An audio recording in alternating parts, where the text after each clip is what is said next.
میلاد کیا ہے؟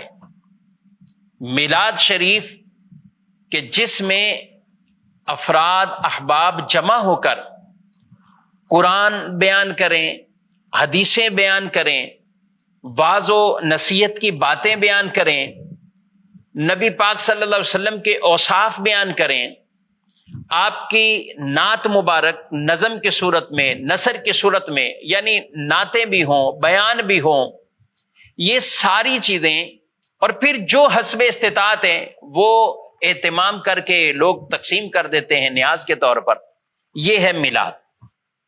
اب ذرا غور کریں اس میلاد کے ایک ایک جز پر کہ میلاد میں تلاوت ہے، تو کیا قرآن کی تلاوت اس کے لیے اب الگ سے کوئی دلائل چاہیے، یا وہی جو قرآن پڑھنے کی فضیلتیں ہیں وہ کافی ہیں؟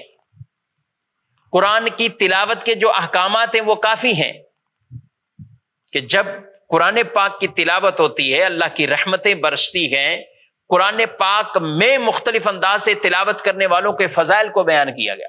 دوسرے نمبر پر آئیں تو نعت رسول، رسول اللہ صلی اللہ علیہ وسلم کے اوصاف مبارک یہ نعت کی صورت میں بیان کیے جاتے، تو کیا اوصاف مبارکہ یہ قرآن نے نہیں بیان کیے؟ بالکل کیے۔ لقد جاءکم رسول من انفسکم عزیز علیہ ما عنتم حریص علیکم بالمؤمنین رؤوف الرحیم، کہ بے شک تمہارے پاس تمہیں میں سے ایسے رسول آئے کہ وہ رسول کیا ہے؟ تمہارا مشقت میں پڑھنا جن پر گراں گزرتا ہے، تمہارا مشقت پہ پڑھنا جن پر گراں گزرتا ہے، حریص علیکم، اور وہ تمہاری بھلائی چاہنے والے ہیں۔ حریص ہیں، چاہنے والے ہیں، کیا؟ تمہاری بھلائیوں کو چاہنے والے۔ بالمومنین رؤوف الرحیم، اور مومنوں پر مہربانی فرمانے والے ہیں، رحم فرمانے والے۔